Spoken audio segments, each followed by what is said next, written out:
কথা বলি ঢাকায়, আমি কোন কমিশনারকে কোন আইজিপি কে লাঠি হাতে রাস্তা নামতে দেখি নাই। এক দুই নম্বর হচ্ছে প্লিজ এটা একটা ফর্মাল প্রেস ব্রিফিং, আপনারা দয়া করে প্রেস ব্রিফিং এ যেটা আদব সেটা মেইনটেইন করবেন।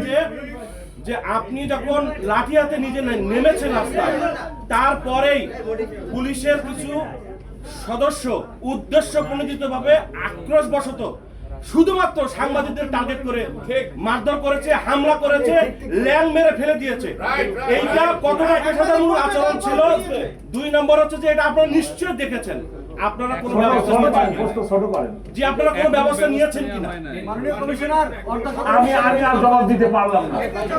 আপনার কথা প্রশ্নটা দ্বিতীয় হলো যে পুলিশ কমিশনার কেন লাঠি হাতে নিয়েছে। পুলিশ কমিশনার না সেটা না, আপনি নেওয়ার পরেই পুলিশের সদস্যরা আগ্রাসী হয়েছে। আপনি শুনেন প্লিজ, প্রশ্ন শেষ হবে।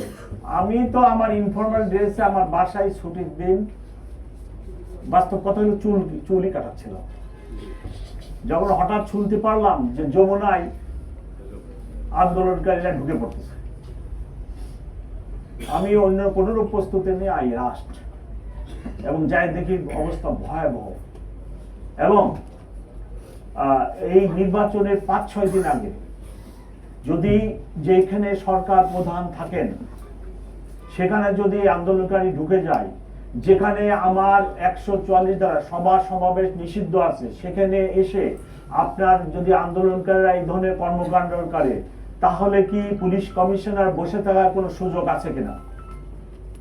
ডেইলি স্টার, প্রথম আলোতে যে আক্রমণ হলো গভীর রাত্রে 11টায়,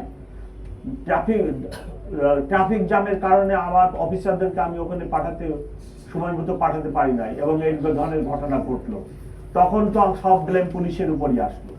আমি পুলিশ কমিশনার হিসাবে কিভাবে আন্দোলনকারীদেরকে সরকার প্রধানের বাসভবন কাম অফিসে ঢোকার মতো ঘটনা ঘটাতে ঢোকার যে কি বলে সুযোগ বা ঢুকতে যাচ্ছে, এই অবস্থায় আমি কি বসে থাকার কোন সুযোগ আছে কিনা? আমি তো শুধু আমি নিজেই যাই নাই, এট ওয়ান স্টেজ আমি আমার ইন্সপেক্টর জেনারেলকে ফোন করছি যে ভাই আমি তো একা পারতেছি না, you should come to help me, এবং ইন্সপেক্টর জেনারেল নিজেও সেখানে আসছে, আপনারা দেখছেন কিনা। ততক্ষণে আমরা আন্দোলনকারীকে সেরাটনের ওই পাশে নিয়ে গেছি, আমার ডান পাশের কলিগ বাম পাশের কলিগ সবাই উপস্থিত ছিল, ততক্ষণে ইন্সপেক্টর জেনারেল এসে উপস্থিত হয়েছে। আপনারা এই কথা লেখেন যে গত 15 মাসে যে এই যে 20টা লোক 10টা লোকে রাস্তা ব্লক করে ফেলে, প্রেগনেন্ট লেডি ডেলিভারির জন্য হাসপাতালে যেতে পারে না, হার্ট অ্যাটাক রোগী যেতে পারতেছে না, অবক যেতে পারতেছে না, পরীক্ষাতে যেতে পারতেছে না, বিমানবন্দরে টিকিট আছে, প্লেন ফেল করতেছে। আপনারা এই কথাগুলো লেখেন, আপনার এই শহরকে নিরাপদ রাখেন, মানুষকে নিরাপদ রাখেন, মানুষের যাতায়াত ব্যবস্থাকে নিরাপদ রাখেন। আপনার কোথায় কোথায় রাস্তা বন্ধ, কোথায় কোথায় রাস্তা বন্ধ, এটা কি মিথ্যা বলতেছি আমি? আপনিও তো মুভমেন্ট করতে পারেন না। পুলিশ আমার হাত ভেঙে ফেলাইলে আমি লিখব কিভাবে? ধন্যবাদ। আমাদের